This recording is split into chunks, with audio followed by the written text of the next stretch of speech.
Welcome back once again to the most accurate podcast here at 444 Fantasy Football. I am once again Matt Okada. I am joined once again by John Paulson. John, how are you doing on this brilliant Monday? It's Monday. It's 8 a.m. Pacific, and ready to chop up some fantasy football with our good friend Pat Fitzmaurice. Yeah, we have Pat Fitzmaurice here in the pod. Pat, welcome in. How are you doing? It's not as early for you, I don't believe. It is not, Matt. Thank you for having me on. Great to join you and John. And it's 10 here, so I'm already full of coffee and everything's good. Don't have the sunshine that you guys have though to put the pep in my step. It's a very overcast day here in the Midwest. Yeah, that's the price we pay for early football and a lot of money for rent. Is the nice sun, the pep in your step, son. Before we get into things, Pat, just for anyone who doesn't know you in our audience, tell us a little bit about what you do yourself, who you work for, all that good stuff. Yeah, I work for Fantasy Pros and Betting Pros as an editor/analyst, and I go way back with John. We're both Southeast Wisconsin natives, Packer backers for life. And that's it. And I've been kicking around the fantasy football biz for a while in various incarnations. So, people want to follow me, they can find me at Fitz_FF on Twitter.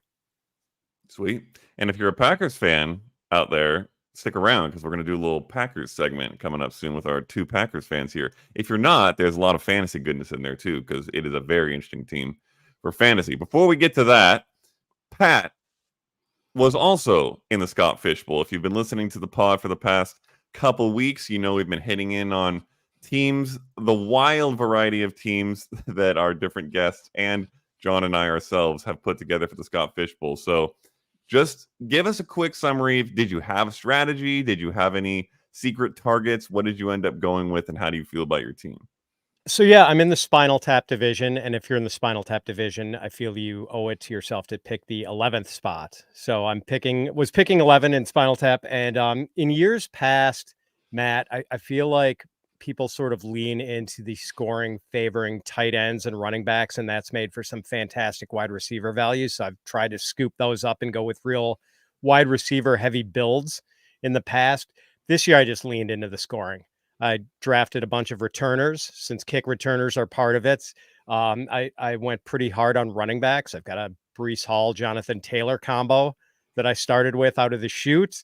And I didn't totally disregard quarterbacks. I got our guy Jordan Love from Green Bay, but actually beyond that, I kind of did let it slide for a while. I think Daniel Jones is my number 2. So I'm hoping for a quick promotion for my 3, Drake May. But that's about it. Really leaned into the Scott Fishbowl scoring this year. And if the kick return thing is as big as it looks like it could be, I might be in pretty good shape with like Rashid Shaheed, Greg Dortch, Xavier Gibson. We'll see. Yeah, it looks like between our 3 teams, we doubled up on at least a couple of the returners. I didn't get Gibson, but both of you guys did. And all 3 of us got Shaheed. It looks like you got him at the best value of all of us. John got him in the 5th, I got him in the 6th, and you got him in the 7th. So well done there. Thank you. Someone pointed out that in one draft he went 112. Good gracious. There's some crazy stuff in this league. And listen, he could absolutely return value on that draft capital. We'll see how the scoring actually works out, but it's not impossible. John, you have finally finished up your draft. I am still lagging behind. Our league is, I think, a couple rounds behind, but you finally finished it up. Any final updates you want to throw out there or comments? Yeah, it looks like Pat and I share Jordan Love, Rashid Shaheed, Xavier Gibson, Jonnu Smith, who I think we're going to talk about today later on. Ooh, yeah. So I did end up taking 9, and Dylan Lobb. Is it Lobb or Lobby? I'm bad with pronunciation. Lobby. Okay. Lobby. Yeah, I ended up taking 9 returners, so I really leaned into it. We'll see how this all works out. We'll see. But I thought it was a fun way to switch up the scoring and make it very interesting. Certainly my different leagues had different numbers of managers drafting returners. So some people were able to have the pick of the litter. Others had to reach a little bit. I was grabbing them based on what I thought their value was. And, you end up with Gibson in the 13th round. Pat took him in the 18th. So there's definitely a wide disparity there. Yeah, I have a handful of returners, and I have 2 picks left, and one of them I intend to be. Hopefully, no one in my league is in this live stream right now. Lauby. So I'm going to try to make that my last pick and pick up one more returner as well. But I'm coming to the end here. We both got Darius Davis as well. I got him a few rounds later, so I feel good about that. But hopefully, he gets a few returns. All righty. Well, you guys both picked Jordan Love. So that's a nice little transition to this Packers segment. I'm going to throw out a few questions to you guys. They are a very intriguing team for fantasy this year. Honestly, they're an intriguing team in the NFL this year. But we'll kick it off with Jordan Love himself. And I'll throw it to you first, John, since you've got the jersey rocking right now. The contract just dropped. 4 years, $220 million. That ties him for the highest paid player annually in NFL history. A couple other recent quarterback pays. Obviously, if you're the most recently paid quarterback, you're probably in that conversation. This is off of 1 year as a starter. He went 9-8 last year. He looked really good, 4,200 yards, 32 touchdowns through the air. But it is 1 year. So how do you feel about the contract? Do you feel confident? Is this the guy? Have you found your third straight franchise quarterback without skipping a beat? Well, I think by the end of the year, we realized that he was the guy and felt pretty good about him getting a big contract like this. I mean, I've mentioned it a couple times, I think already. I went to the game in Las Vegas, and I was wondering about everyone on the team and whether or not they should be playing professional football. But things turned around really nicely since then. He obviously was just on fire. Second half of the season didn't end great in San Francisco, but even to get to that game was really impressive given the way he played and the team played against the Cowboys. So I think this is one of those deals where, yes, he's the high, you kind of raise your eyebrows a little bit that he's the highest paid quarterback, but in a couple of years it'll look like a bargain, and in 4 years it'll be a real bargain. So I think he should be able to live up to it. There might be some bumps in the road still to come. He's still a youngish quarterback and doesn't have a ton of experience, but he's got one of the best receiving cores in the league, one of the best head coaches in terms of offensive scheme in the league. So I think he will be fine, and I think he's going to have a good year ahead of him. Pat, I think most people would agree he is a fantasy QB1, probably a very solid one with some upside. I'm curious, if you disagree, though I highly doubt that since you drafted him, but B, where is he QB-wise in the NFL? Obviously, now he's tied for one in his salary. Where does he fall for you? QB what in talent? Let's see. So in my fantasy rankings, I've got him QB 10, and I think maybe he's in that ballpark too if we're just ranking the quarterbacks. I guess it depends on what part of what we saw last year you believe. Like over the first 9 games, completion percentage under 60%, 6.7 yards per attempt, 14-10 interception ratio. His last 10 games, almost a 70% completion percentage, 7.8 YPA, 23 touchdowns, 3 interceptions. So, I mean, those are MVP numbers. The reality is probably somewhere in between those two, but I think we've seen all the arm talent, and it's not just raw power. Like he can feather it in there when he needs to.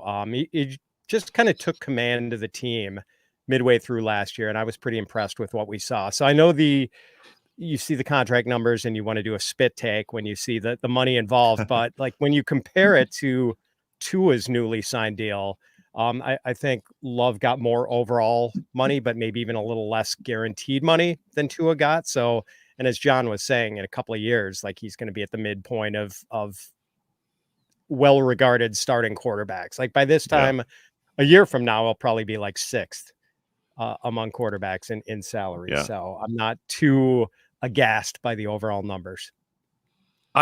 Interestingly enough, I feel like that breakdown of the money is kind of exactly right, because I feel like Tua maybe has a higher floor. We know a little bit more what he is, and he's going to be solid. But Jordan Love feels like he has one of the higher ceilings of the young, not yet fully proven quarterbacks.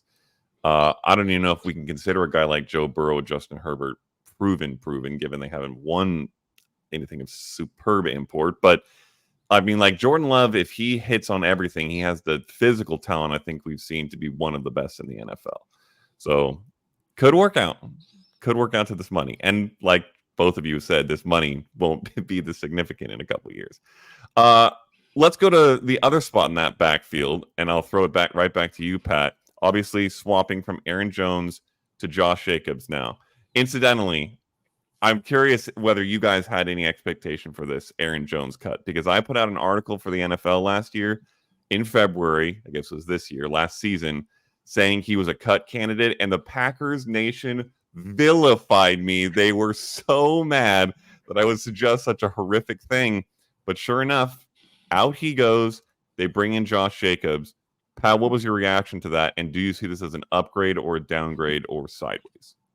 I'm sure all those people have circled back to apologize, Matt, for No. doubting your reactions on that one. Yeah, so I mean, I see this kind of a lateral move, although they got younger, which is good.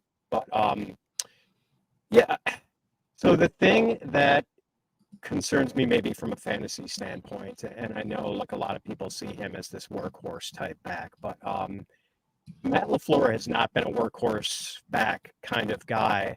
Over the last 2 years, Jacobs has averaged 19.1 carries a game for the Raiders.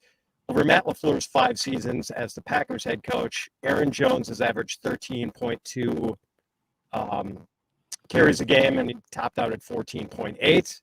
And like he was clearly the best option in the backfield. So I think it might be like a committee, more of a committee type situation with sort of Jacobs is the chairman of the committee, and yeah, but like it's not going to be the workload I think that some people expect it to be. John, do you agree, disagree? Where does he fall for you? Well, this was really disheartening from a fan standpoint. I think that Aaron Jones, from a talent standpoint, is probably a little bit better than Josh Jacobs. Maybe Jacobs is a little more durable, although he missed a few games last year. But he's, throughout his career, he's pretty much played either a full season or close to it. Jones was so good on the stretch last year and was a big key to them making that run in the playoffs.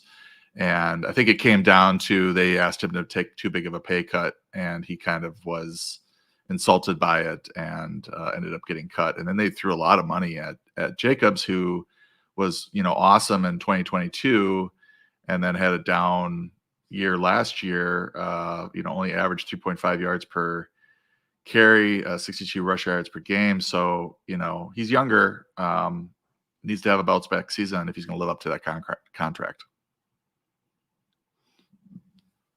All right. Let's pause for half a sec. Pat, do you want to try to refresh? Yeah, let's see if that works. Hold on one second. Yeah, still coming through odd. Powers of technology. Oh, that's nice. It keeps us in the little 3 box. I just go to Pat's box. Any better? Testing. Yes. It is. Okay. Okay. Yeah, Cool. All right. Beautiful. You wanna throw it back for your running back stuff so we Jacobs? can get you clear? Yeah. Sure. Yeah, All I can redo the Jacobs thing. Yeah. Just pick it up from where I teed you, and we'll have them edit it. Okay.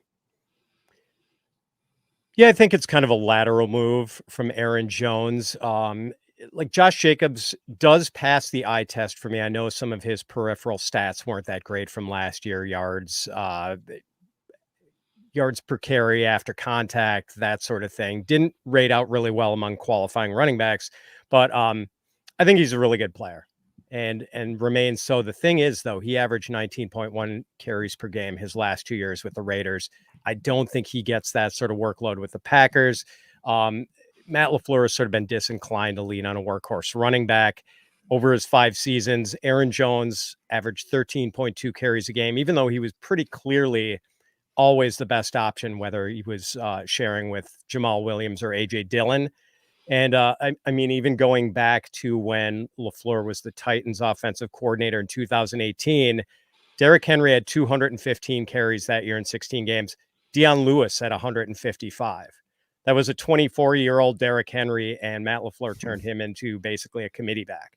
So I would not expect Jacobs to get the same sort of workload he's been getting.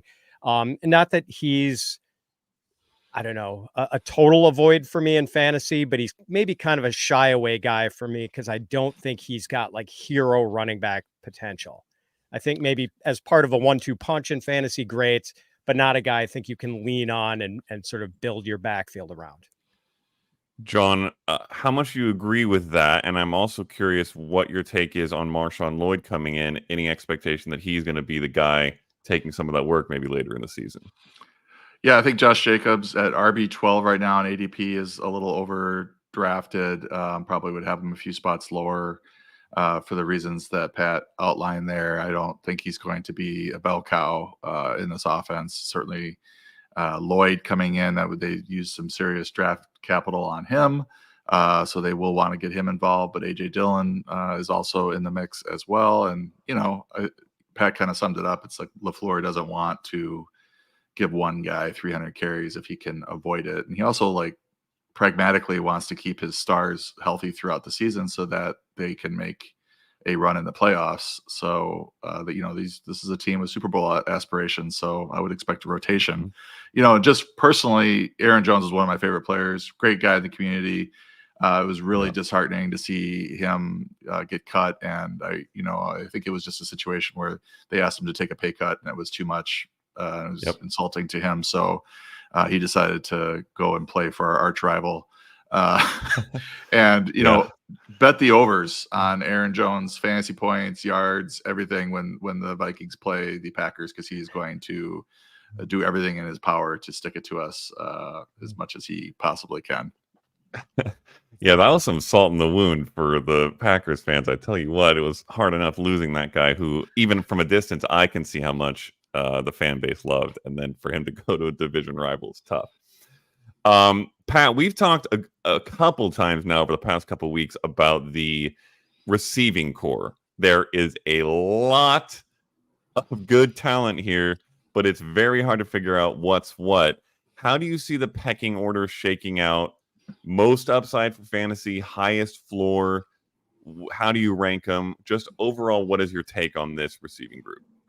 So I have it Watson, Jaden Reed, Christian Watson, Jaden Reed, Romeo Doubs, Dontavian Wicks, and then Bo Melton, the very underrated Bo Melton, number 5, who they're apparently running a lot of reverses to in training camp, which is interesting.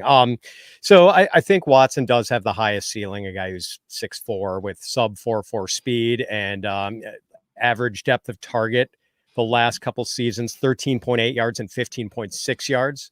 When he has shared a field with Jaden Reed and Romeo Doubs last year, Watson had a 27% target share, Reed 22%, Doubs 18%. I do think Reed has a slightly safer floor. It seems like the Packers really do sort of endeavor to get him the ball when he's on the field, whether it's in the passing game or on runs. They like to run reverses to him too. The only thing I worry about a little bit with Reed that maybe caps his upside is that he only played a 70% snap share in 2 games last year out of 18, if you include the playoffs. And oddly enough, neither of those 2 games were games where Christian Watson was hurt. So if it's a 2 receiver set, he's just generally not on the field. And I do wonder if that maybe lowers the ceiling a little bit for him. But I know John just got him in a charity best ball draft we're doing together. And I certainly have no issues with where John got him. I think he's, the low end wide receiver 2 to somewhere in high to mid range wide receiver 3 area seems perfectly fine for him. I think he's got a limited ceiling and a pretty safe floor. And, Doubs, just the undervalued guy of these guys, a guy I find available in the late rounds of a lot of drafts for some reason, and a decent value pick there. And Wicks, a guy Matt LaFleur has compared to Devontae Adams, said reminds him of Devontae. So that's pretty high praise. Big ceiling there, but it might take a couple injuries for him to realize that ceiling. These guys are also my favorite best ball targets. I love picking up even a couple of them because it's going to be tough to figure out who's going to do what when, but someone's going to do a lot sometime. It's just a question of where. John, I think largely from what we've talked about, you agree with that breakdown. Any disagreement there? And then I'm also curious when it gets to the tight ends, if you see any fantasy value there. The draft that Pat was talking about, I kind of ignored the receiver position until round 5. I got Tank Dell, and then I didn't have Reed ranked where I took him, but this is exactly a best ball. He's talented. He'll pop his head up. If something happens to Christian Watson's hamstring again, he's a high-end wide receiver 2. That's how he played with Watson off the field. He's basically a wide receiver 4 when Watson was playing last year. And Watson, for his part, in the 14 games where he's played at least 70% of the snaps, he was basically putting up Nico Collins numbers from last year. So high-end wide receiver 2, low-end wide receiver 1 numbers when he's been healthy enough to play. Because when he is healthy enough to play, they do have him out there quite a bit and are targeting him quite a bit. Totally agree with the first 2. Dobbs is Jordan Love's favorite. So he's going to be in the mix, even though he doesn't, maybe his route running doesn't pop as much. He's better on that contested catch, although he did do okay in some of the route running metrics I look at. And, Dontavian Wicks, a lot of hype for him as a wide receiver 4, but probably going to take an injury for him to really fulfill. But he's going to pop up his head again. So the best ball, it's not a bad pick at all. 2.04 yards per route run for him. Very talented. And then Bull Melton, 2.83, leading this whole group in yards per route run on 23 targets. So just a ton of depth here. And I think this also underscores the fact that Jordan Love can withstand an injury or two to this receiving core this year and still be able to put up good numbers because they have so much depth. Now at tight end, Tucker Kraft took over for the injured Musgrave and was posting good numbers, but now I don't know if he's back yet at practice, but he had some kind of surgery and was out, or some kind of injury and was out for minicamp. So it looked like it's going to be Musgrave back in the saddle, but those two are probably going to split snaps enough to make it annoying for fantasy managers in terms of, wanting to start a Luke Musgrave or a Tucker Kraft every week. I think it's going to be the same kind of headache at tight end as it is at receiver. Apparently he popped his pectoral muscle off the bone while bench pressing. Good gracious. That hurts. That's Sounds like not ideal. Yeah. I don't know how long he's out, but I guess Musgrave has been looking good in camp. And if Kraft is out for the first month of the season or something like that, then Musgrave is a great target for early in the year. I am curious just to gauge the wild mix of these receivers, because this is something I see as possible. You guys give me your realism rating on this, 1 to 10. Watson leads the team in yards, Reed leads the team in catches, and Dobbs leads the team in touchdowns. How realistic is that? I'll go with a 3.5. It's not Okay. not totally far-fetched, but that is you'd get good odds on that sort of trifecta, I think, if you try to parlay that on at your favorite sports book. Yep. I think definitely if Watson stays healthy, there's maybe a 4 or 5 out of 10 chance that would be the case. Watson's health is really the key. It's the key to everything in terms of trying to project this receiver room. I might have to do a little quick dive to see how often that's happened in NFL history. I feel like it's probably pretty rare. So just even a 3.5 seems like it's probably pretty high. All right. Well, that's a lot of great value to be found in this fantasy group here in Green Bay, but we have 12 names to hit on, both for undervalued and overvalued in current fantasy draft position. We are each taking one player at each of the major positions. So quarterback, running back, wide receiver, tight end. We'll go through it by position and hit each of our guys. And then each of us has picked someone that we either think is overvalued or undervalued, and we'll tell you why and get a quick reaction. So there's going to be several names here and a lot of useful draft info. Let's kick it to Pat first as the guest. Your quarterback is a big name, about as big as it gets. Yeah, it's Josh Allen, who is the QB1 consensus in fantasy drafts. And it's not like I think Allen is going to bust too good for that. But he had 15 touchdown runs last year after never having more than 9 in any previous season. His touchdown run counts over the years 8, 9, 8, 6, 7, 15. So I think we know the outlier there.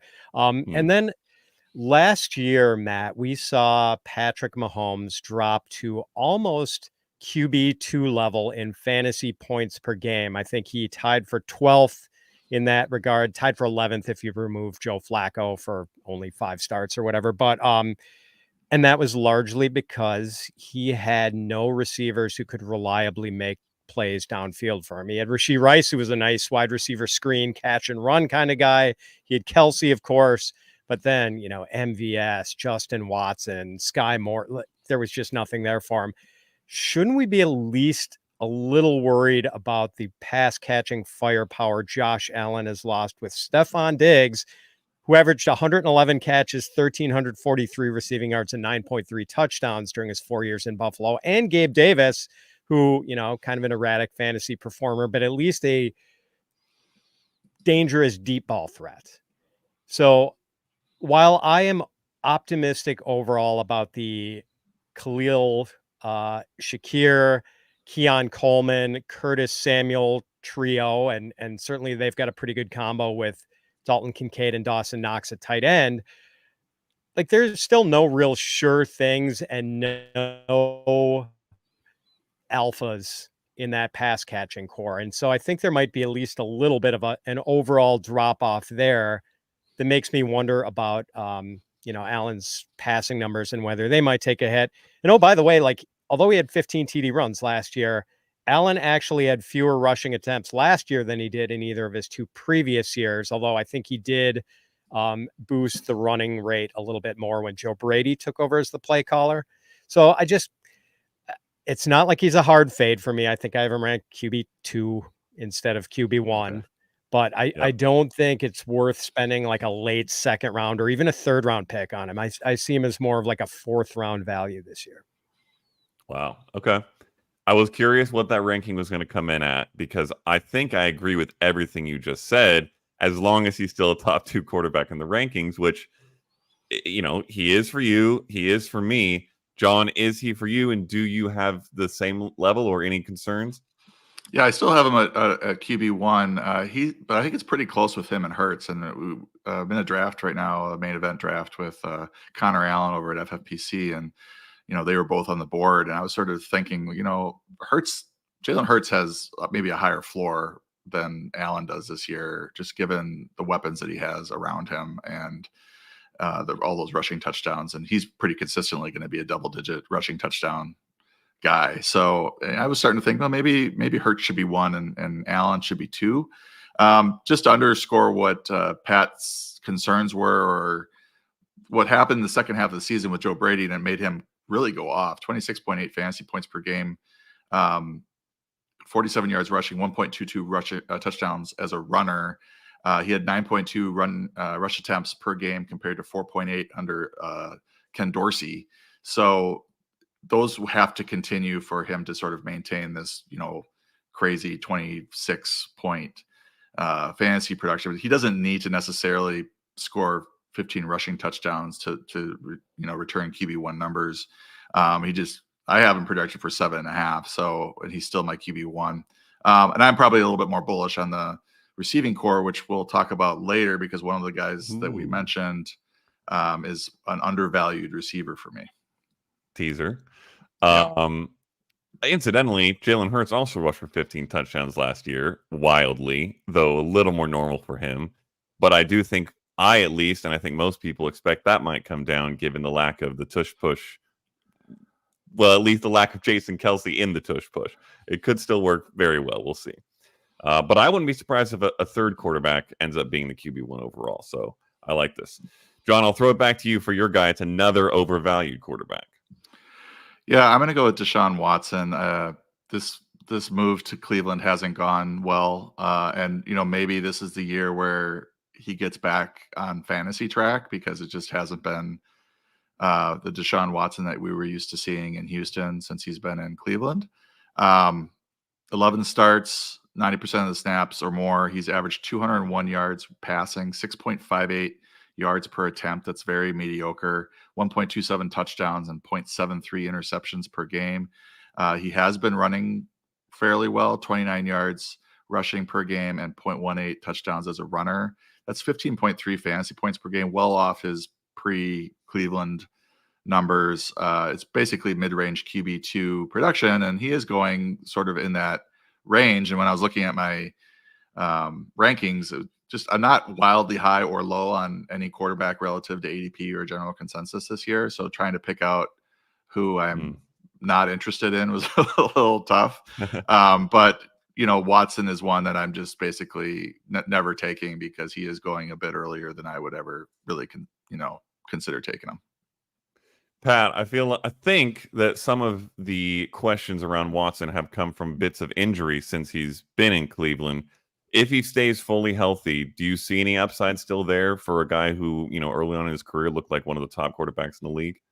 I guess I do if the shoulder isn't shot, good offensive line, ample pass catching weaponry, play caller we like with Kevin Stefanski. So yeah, I do think there's some upside, but at the same time, there are a lot of just the fact that he's never really shown us his early career form since coming to Cleveland. And the other thing that maybe kind of an underrated thing, but I'm generally a fade the weather guy, except with home games in Cleveland after about Thanksgiving. They have a wind tunnel effect in that stadium. I don't want to start any quarterback in a game at Cleveland in late November or throughout December, January. It's just a bad spot. And if you're, you want to ride your quarterback, draft a quarterback you can feel good about in the fantasy playoffs. And I don't want to play any quarterback in Cleveland late in the season. Yeah, that's completely fair.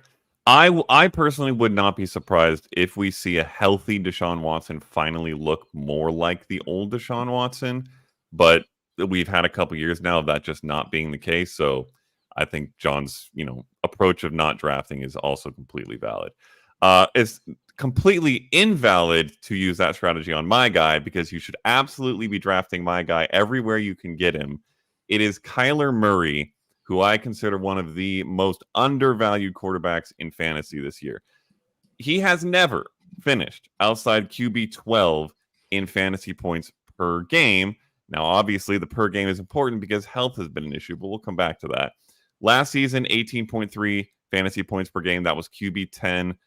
In a year with DeAndre Hopkins leaving town, just Trey McBride and Greg Dortch pretty much as his top targets for the majority of the season. Health issues for some of his receivers as well. And that was all for Kyler coming off a torn ACL that he got back from midway through the season. Now, obviously, he gets Marvin Harrison Jr., so he'll have a true alpha wide receiver one again.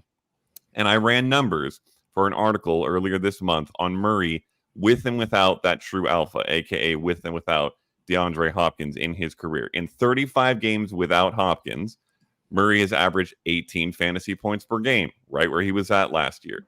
In 28 games with Hopkins, Murray has averaged 24.2 fantasy points per game, which would obviously be the best quarterback in fantasy in a given season. He's averaged 6 fantasy points, 34 total yards, 1.1 extra touchdowns, a 4% higher completion rate, and a 13-point higher passer rating with Hopkins in the game in his career. And listen, Harrison might not be Hopkins right out of the gate. He's a rookie after all, but he should be close enough to be much better than what Kyler has been dealing with. We all expect him to be a very, very valuable fantasy receiver, and that's because we expect him to be a good NFL wide receiver and to get a lot of targets in this offense.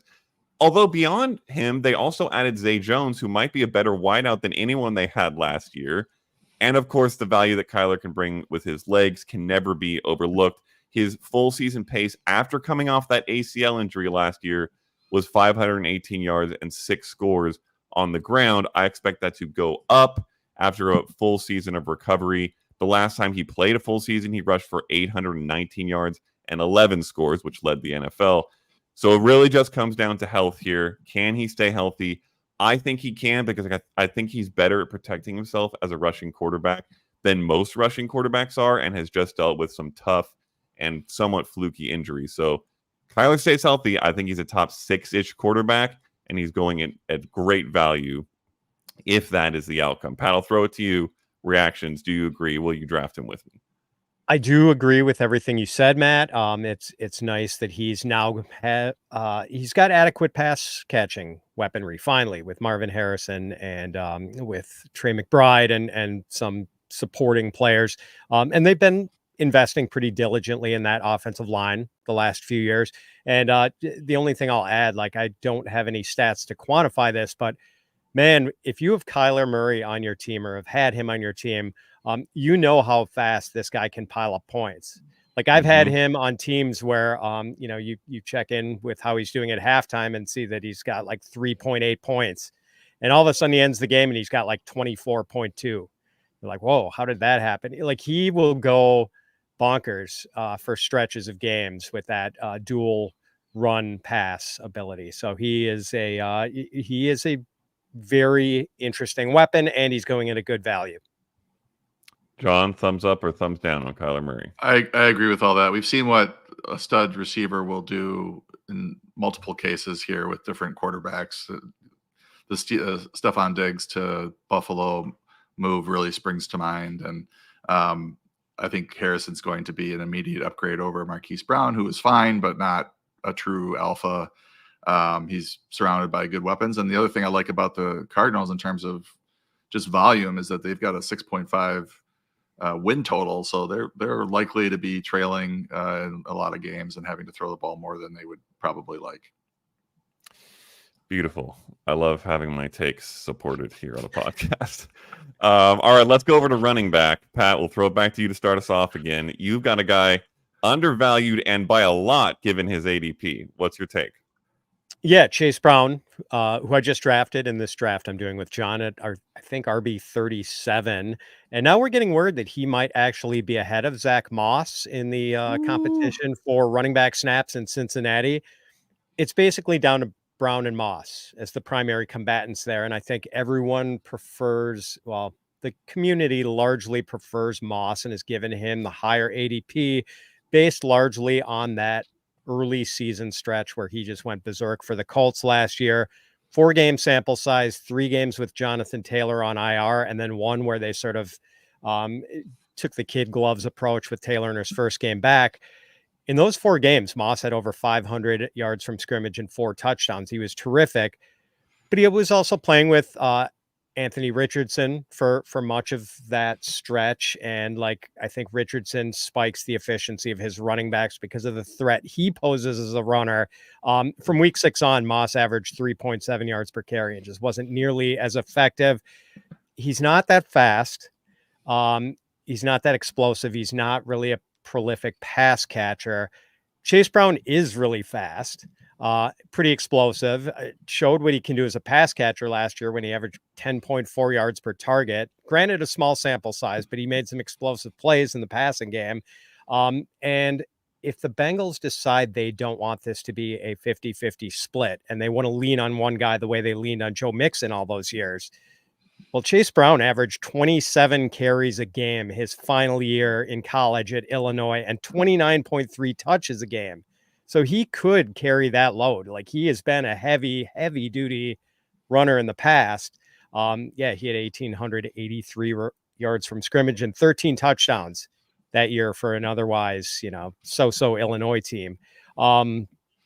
I like him a lot, especially considering he's the second running back being drafted on his own team, and you can get him in like late RB3, early RB4 territory. I think he's a great value. I think because he's so fast and because he's shortish, I assumed he was smaller and was worried about whether he could carry that kind of load. But I just looked it up. He's 215 pounds at 5'9". That's a pretty good running back build. So that might not be impossible. John, do you see a possibility where Chase Brown is the lead back here? Yeah, I'm seeing the same reports from camp that he may be ahead, or it's at least a pretty good competition. I mean, I think after the Zach Moss signing, to me, it was like, okay, he's going to get most of Joe Mixon's carries, and then Chase Brown, given what he did in the passing game, would get most of the catches. I the thing I'm worried about with Chase Brown is his rushing grade was pretty awful last year. He was 119th out of 139 running backs in his PFF rushing grade. Now PFF, grades are not the end all be all, but maybe they're seeing more in practice than what he showed as a runner during the season.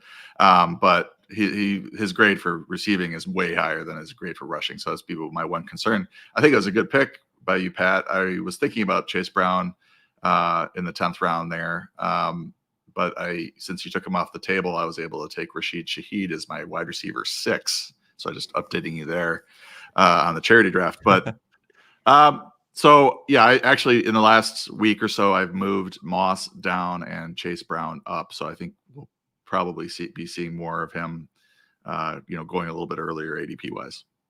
Yeah, I can see that gap closing pretty heavily for both those two. They're currently about, it looks like 8 running backs apart, and I'd like that number to be closer, 8 or 9. I almost wonder if this is a very poor man's Raheem Mostert, Devon Achane kind of combo, and whether it might work out well for the offense and for Brown if he's not a 15 carry back or 20 carry back, but does get the kind of work that Achane gets and can be efficient enough and score touchdowns well enough with his explosiveness that he ends up returning value on this mark. So I like it. John, we'll throw it back to you. You've got an overvalued guy. Yeah, I looked through my rankings and kind of where I was a lot lower on a player than his ADP, and Tony Pollard is coming in. I have him at RB 32. I think his ADP is several spots higher. This is just smelling like it's going to be an ugly committee with him and Tyjae Spears.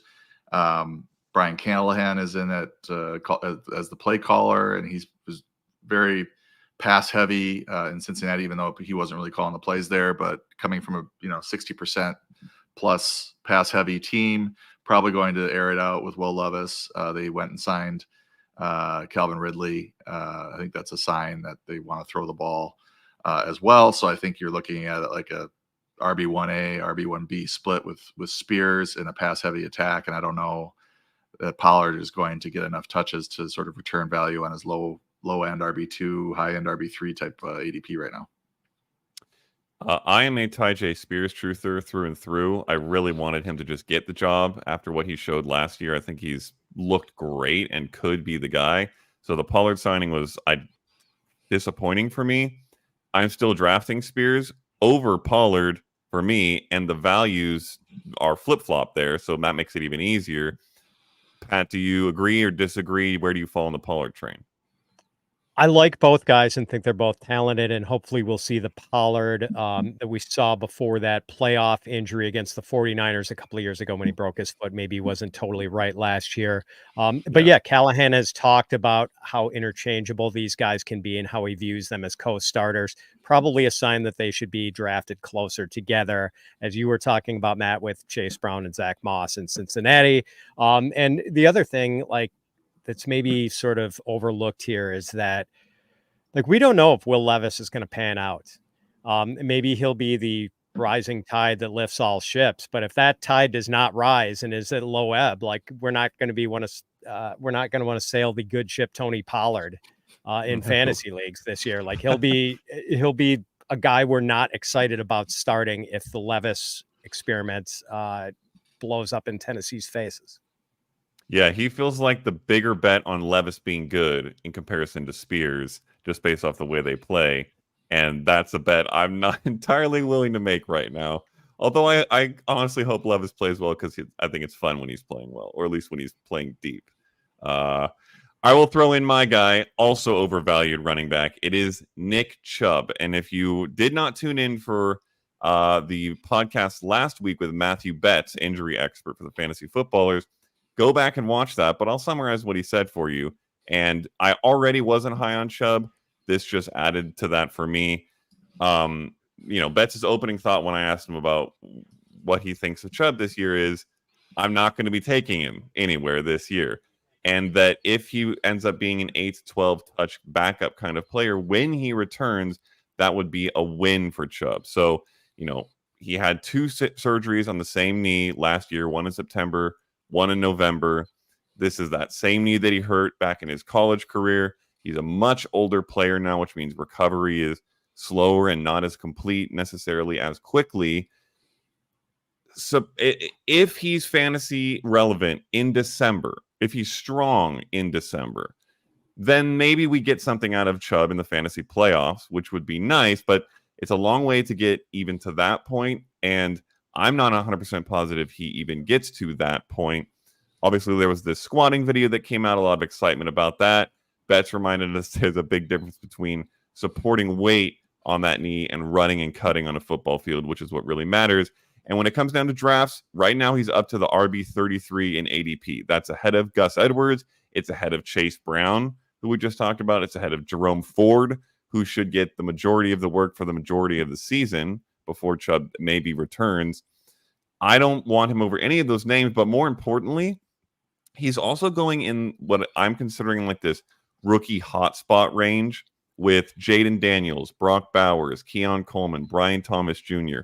I want all of those names over Chubb as well, because I think there's a decent chance any or all of those guys break out and are fantasy relevant all year. So if he was going in the mid-teen rounds, like around the J.K. Dobbinses or Jalen Wrights, guys who probably need something to happen to be stars later in the season, I might be on board. That's not the case. I'm not drafting Chubb. I don't think if he sees the field, I don't think he's full strength until it's too late to really matter at this price. John, I know you drafted him in the Scott Fishbowl. How much do you hate me for this? I don't know. Are you still feeling okay about it? I still feel okay for that particular contest. I mean, I think you're shooting to win the league and then make a lot of noise in the playoff. And I think he's a player that could be a surprise, league winner in the last 4 or 5 weeks of the season if he gets back to 95%. Given the fact that I took him in the 10th or 11th round or whatever it was. Mary Kay Cabot, just watched Browns, Nick Chubb running full sprints after practice and cutting with tremendous agility. It was remarkable. We weren't allowed to film it. Jimmy Haslam watched the whole thing and looked very pleased. And then on the flip side, Dan Graziano, ESPN, quote, isn't likely to be ready for the start of the season, but the Browns believe with certainty that he will play at some point this season, end quote. So at some point sounds bad, but you're probably thinking, like, I've been sort of projecting him to miss half the season.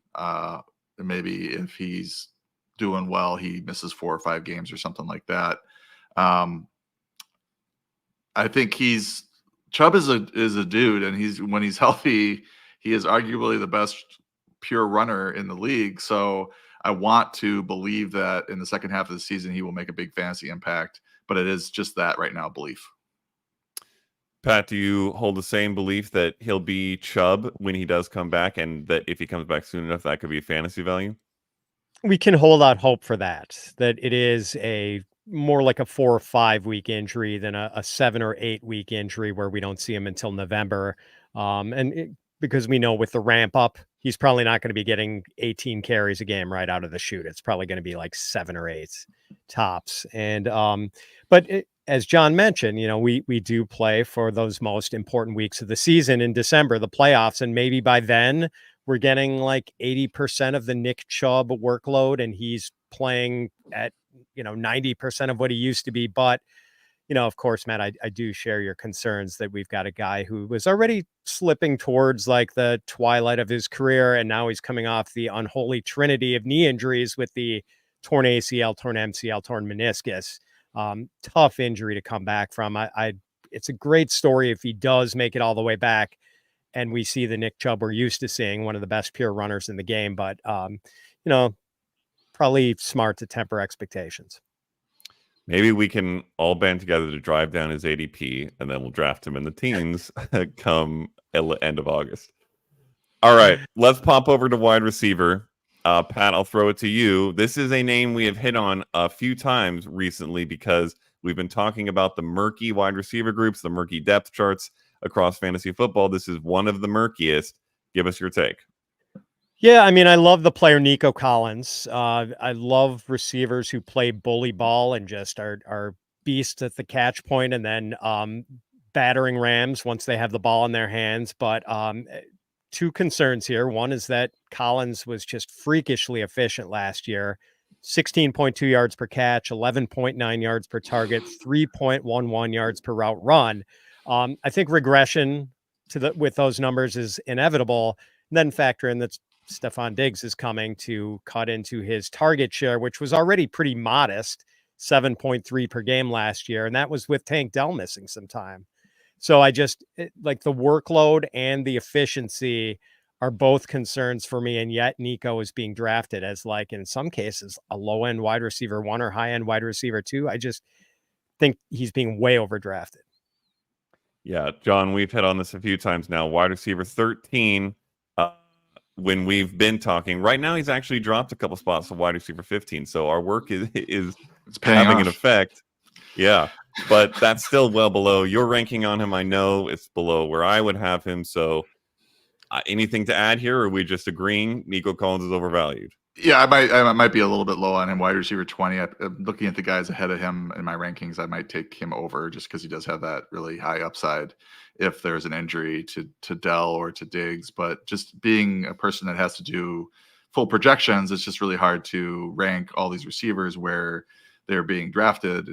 It's not possible because of unless you project CJ Stroud for 5,000 passing yards and 40 touchdowns. It just doesn't, the numbers don't add up. So really talented guy. And not only what Pat said about being a bully, he did really well over reception perception, Matt Harmon's route running charting over there. So he's also just taking a huge step forward as a route runner, as a player. He averaged about 13.5 fantasy points from week 1 to week 12 with Tank Dell active. So that's the upside, but there's no Stephon Diggs in the mix there. And then he totally exploded, 126 yards per game in 5 healthy games without Dell, including the playoffs. So has that top 5 upside, but would need an injury or 2 to get there.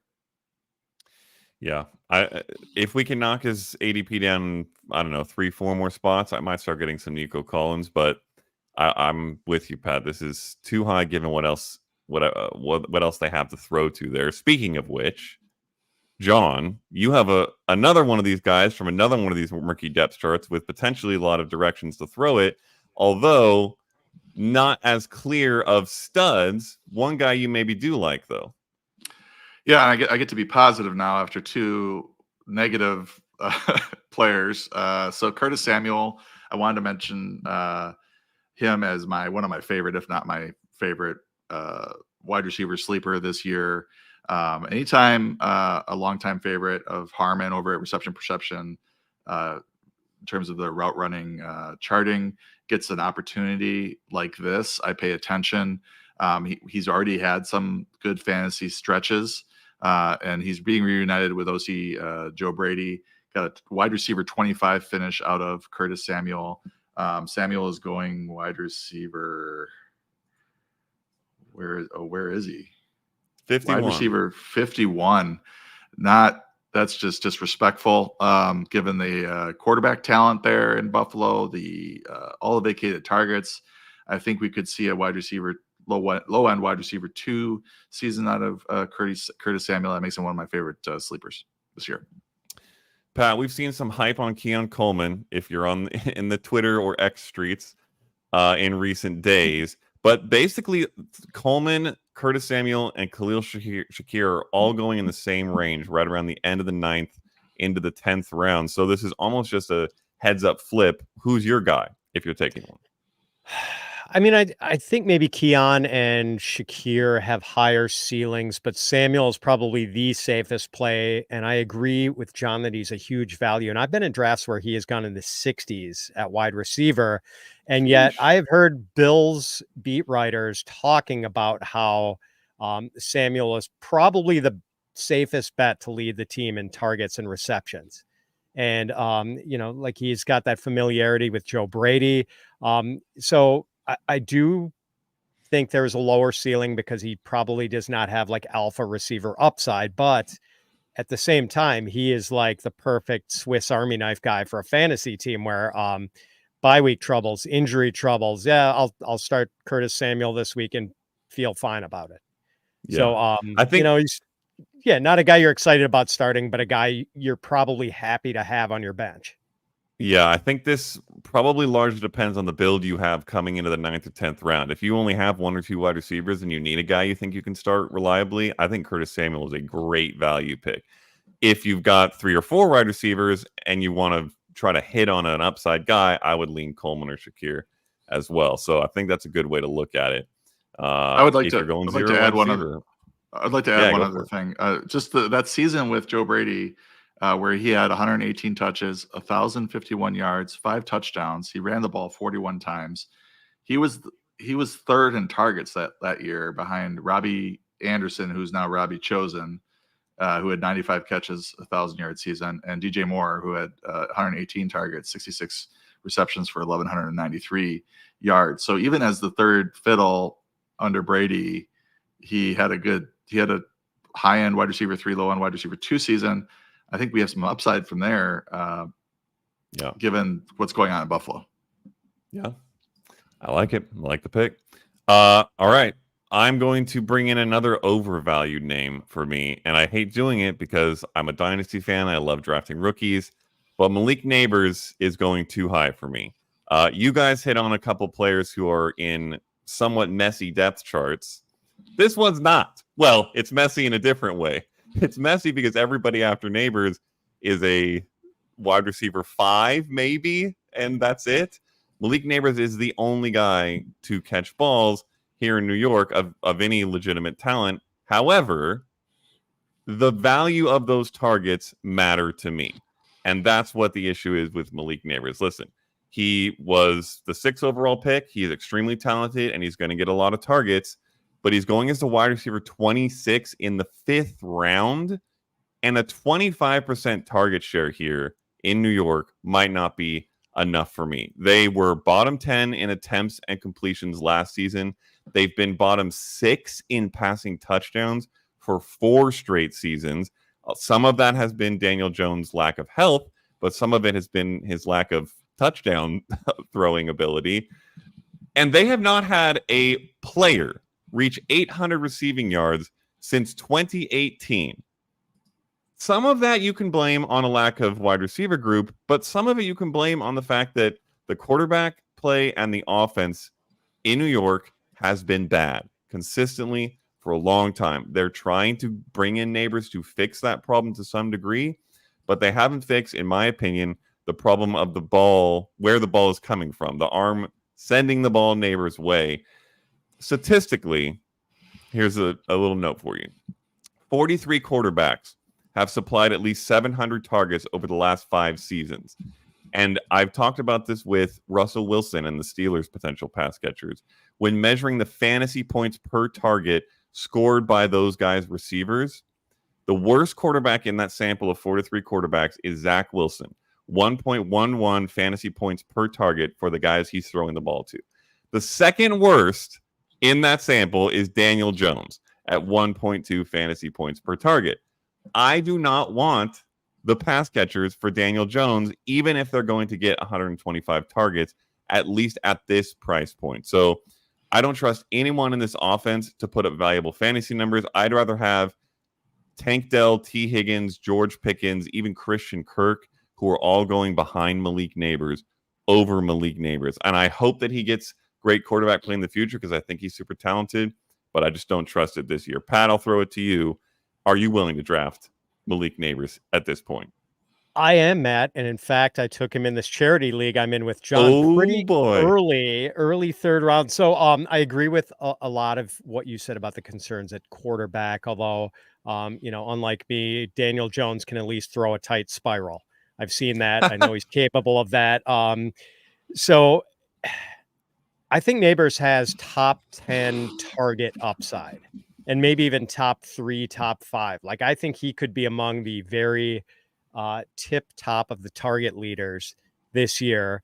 And granted, I know that a Daniel Jones target is not worth as much as a Joe Burrow target, a Dak Prescott target.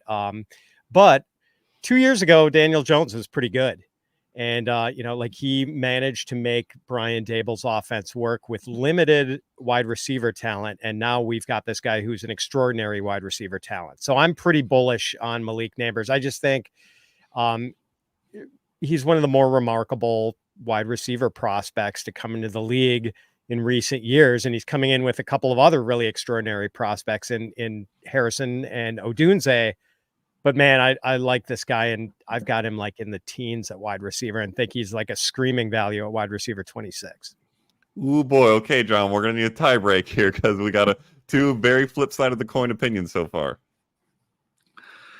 Yeah, I'm just looking at Daniel Jones's career, and it's sad. Like he had 24 touchdowns, 12 interceptions as a rookie.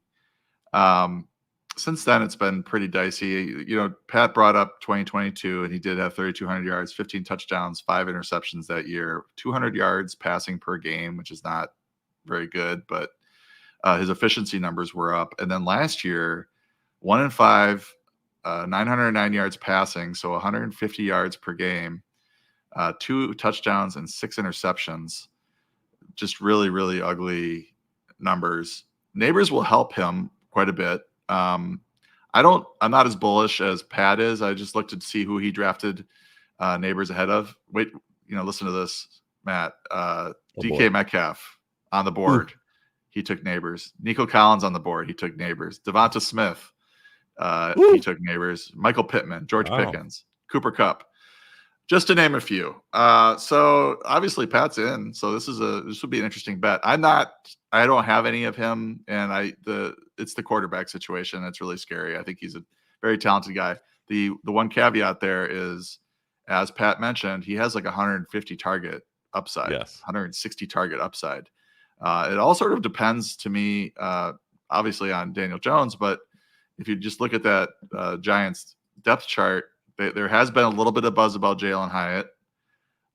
And if he's able to step into a 70-80 target role, that hurts Nabers. Wan'Dale Robinson has been decent in spots, has been kind of a target hog in spots. I don't know that they're going to be scheming him targets over Nabers or anything like that. But so there is a possibility that he doesn't see this mega workload that I think he's going to need to see to finish as a wide receiver 2 or even a wide receiver 1.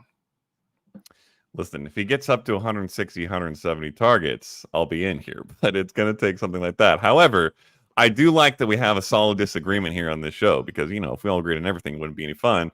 Pat, we might have to talk offline about some kind of bet on Nabers here because this is a wildly different range of opinions, but I love it. All right, let's close it out with tight ends. We got another rookie here. Pat, I'll throw it to you first.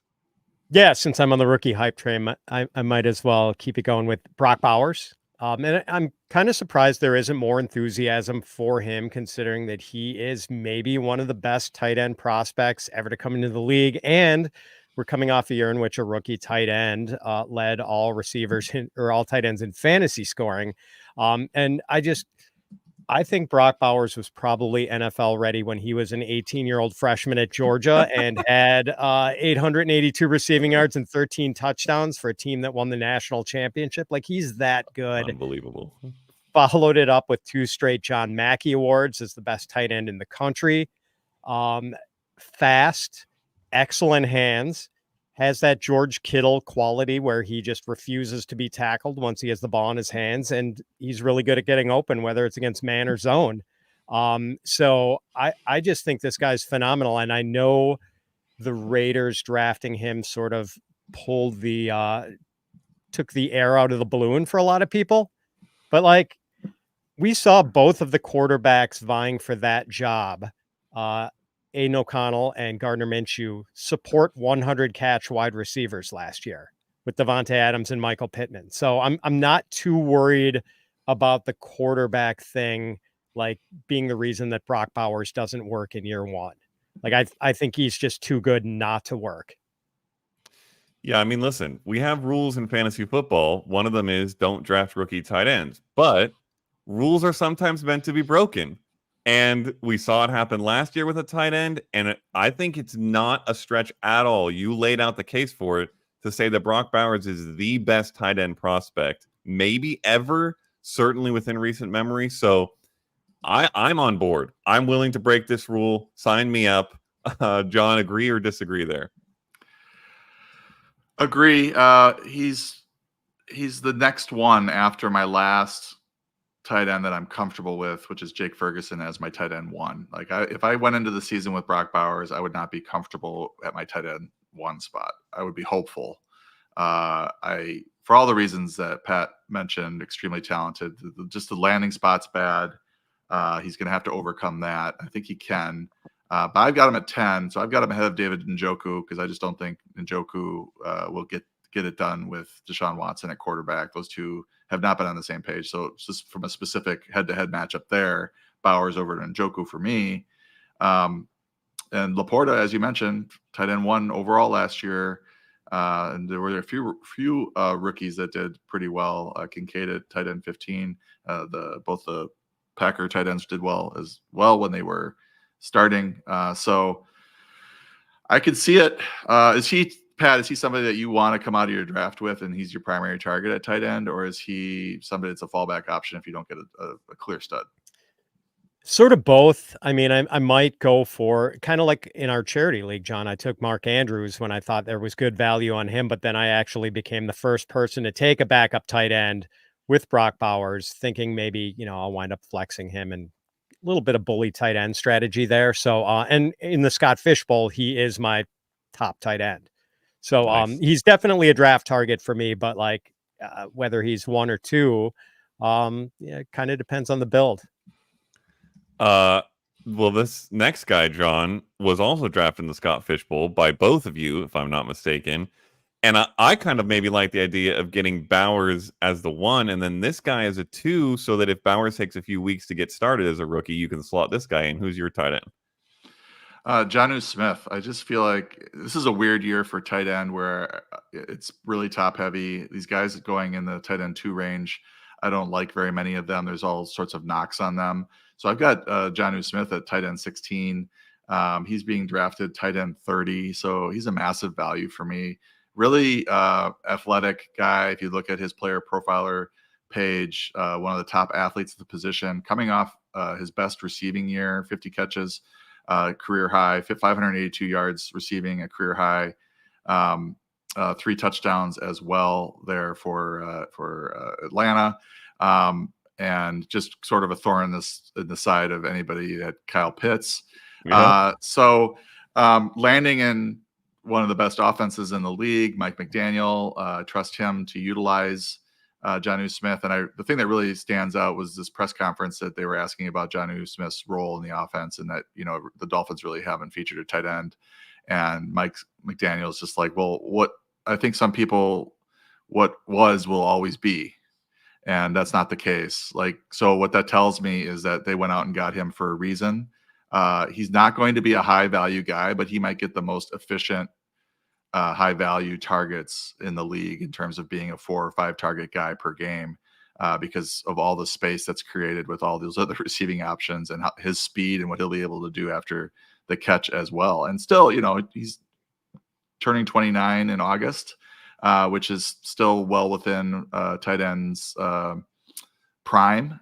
We've seen tight ends, into their early 30s do very, very well. So I'm really bullish on him. And in a 2 tight end league, he's my primary tight end 2 target, knowing that I have him in my back pocket late in the draft.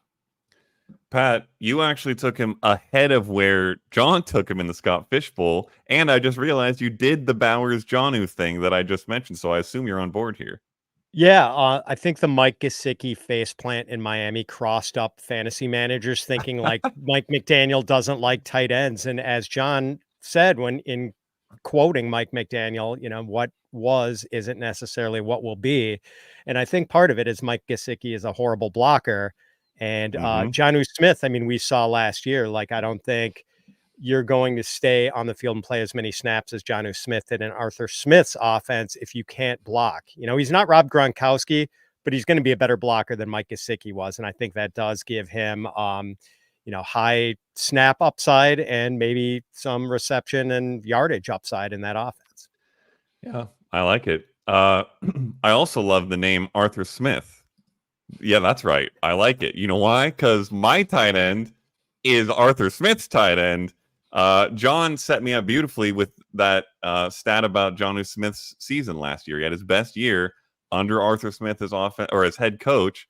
He is now the offensive coordinator in Pittsburgh, and Pittsburgh's tight end is Pat Freiermuth. So he is my undervalued tight end. He is currently going in as the tight end 15 in the 11th round. I think he's pretty much a lock to be a tight end 1 and has maybe the best upside in the double-digit rounds to be one of those like top 5, top 6 guys, those reliable starters that John hit on earlier from just out of nowhere, from these deep rounds. I think we've largely forgotten he had 7 touchdowns as a rookie with what was essentially the ghost of Ben Roethlisberger, and then he's had awful quarterback play since then.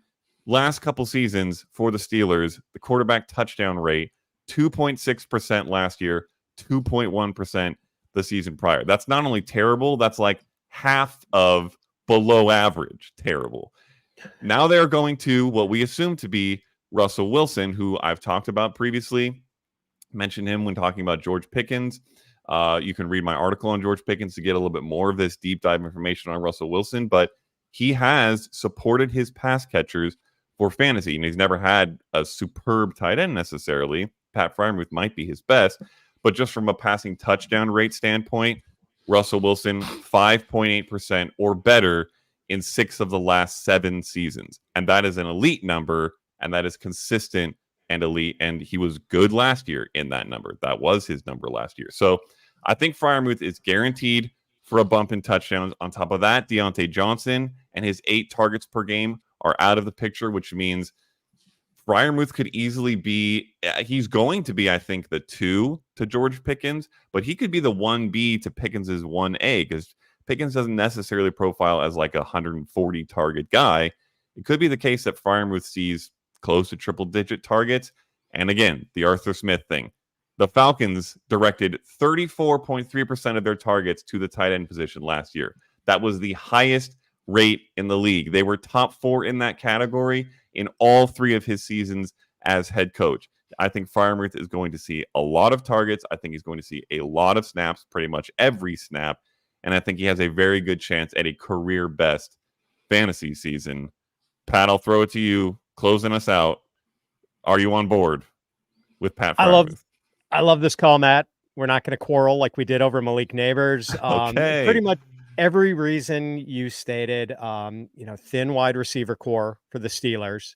Arthur Smith loves 2 tight end sets. And if Darnell Washington is the other tight end, Darnell Washington is much more of a blocker than a pass catcher. That frees up Freiermuth to run a lot of routes.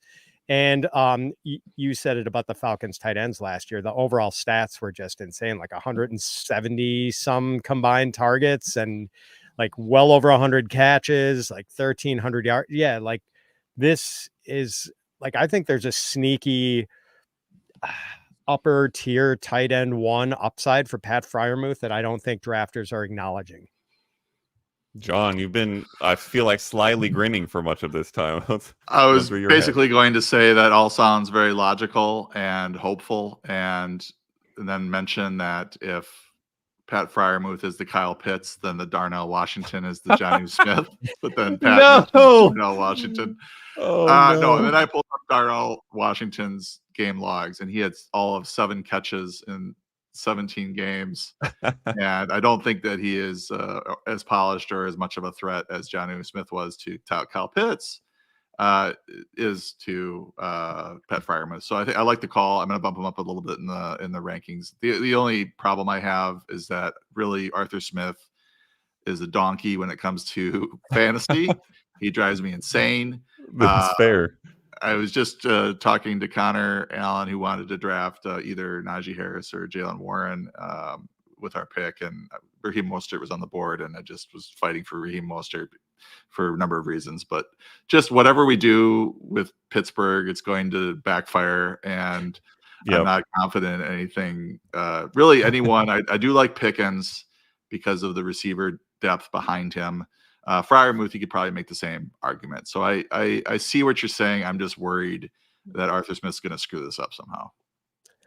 Listen, the only thing Arthur Smith does more than target the tight ends is screw up things for fantasy. So I buy that. That's actually a fair counterpoint. I might have to consider this further. But no, I am going to draft Freiermuth everywhere. So, well, Pat, thank you a ton for coming on. Hope you enjoyed it. I think it was great. We'll have to talk offline about this Malik Nabers bet, but let everyone know where they can find your stuff and you.